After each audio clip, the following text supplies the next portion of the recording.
Assalamualaikum warahmatullahi wabarakatuh.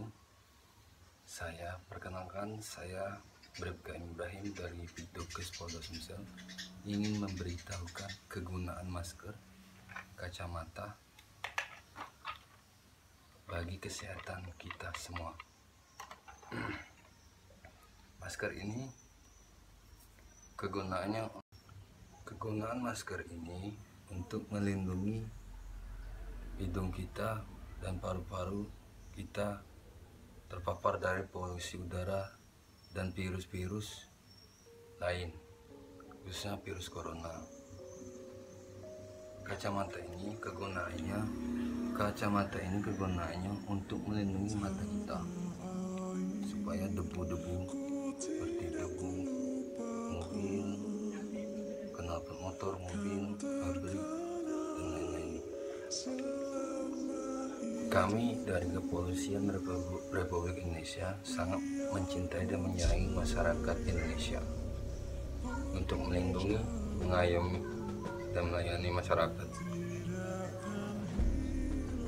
Kami ingin melindungi masyarakat Indonesia dari virus, polusi udara, dan lain-lain.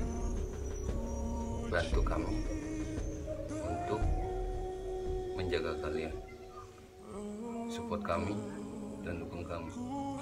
Jayalah Indonesia. Indonesia termasuk negara dengan polusi udara yang tinggi. Polusi adalah zat yang mempunyai efek berbahaya atau beracun pada lingkungan. Apakah kalian tahu bagaimana polusi mempengaruhi badan kita?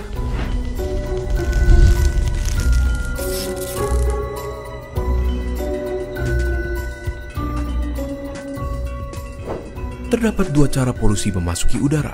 Yang pertama, point source, di mana polutan berasal dari satu sumber seperti emisi pabrik. Yang kedua adalah non-point source, di mana polutan berasal dari banyak sumber seperti mobil. Terdapat dua jenis polutan, di mana polutan primer adalah polutan yang dapat menyebabkan kerusakan secara langsung atau bereaksi di udara untuk membentuk zat yang merusak, dan polutan sekunder, di mana polutan terbentuk sebagai hasil reaksi antara polutan primer dan komponen udara. Tiga organ utama yang dipengaruhi oleh polusi udara adalah tiga organ yang sangatlah penting: paru-paru, jantung, dan otak. Polutan di udara adalah molekul-molekul kecil yang dapat dengan mudah masuk ke dalam tubuh di saat kita bernafas. Mereka dapat menyebabkan inflamasi di paru-paru yang dapat mengakibatkannya kehilangan kapasitas dan mengurangi fungsinya seiring waktu. Penumpukan polutan ini dapat menyebabkan penyakit pada paru-paru kita seperti asma, emfisema, bronkiolitis, bahkan kanker. Terlebih lagi, molekul buruk ini bisa masuk ke aliran darah, seperti membuat jantung kita stres dan bekerja lebih keras untuk berusaha menyediakan tubuh dengan jumlah normal oksigen. Molekul-molekul ini bisa menyebabkan inflamasi dan konstriksi pada pembuluh darah, yang bisa juga menyebabkan stroke jika pembuluh darah yang terlibat berhubungan dengan otak. Selain itu, molekul-molekul ini bisa memecahkan plak yang sudah terbentuk sebelumnya di pembuluh darah akibat pola makan yang tidak sehat, dan mengakibatkan blokir pada pembuluh yang terlibat. Hal ini dapat menyebabkan kondisi yang mengancam nyawa, seperti serangan jantung maupun stroke. Biasanya, mereka yang rentan terhadap masalah kesehatan akibat polusi udara adalah mereka yang mempunyai kondisi pada jantung dan paru-paru, ibu-ibu hamil, pekerja di luar ruangan, orang tua, anak di bawah umur 14 tahun, dan atlet yang berlatih di luar ruangan. Jadi, bagaimana cara kita menghindarinya? Berikut adalah 5 tips dari WHO. Pertama, batasi berjalan di jalanan yang sibuk, dan jika membawa anak kecil, angkat mereka supaya berada lebih tinggi dari posisi knalpot. Kedua, batasi menghabiskan waktu di daerah yang ramai kendaraan seperti lampu merah. Ketiga, jika kalian berolahraga, lakukanlah di daerah yang lebih tidak berpolusi.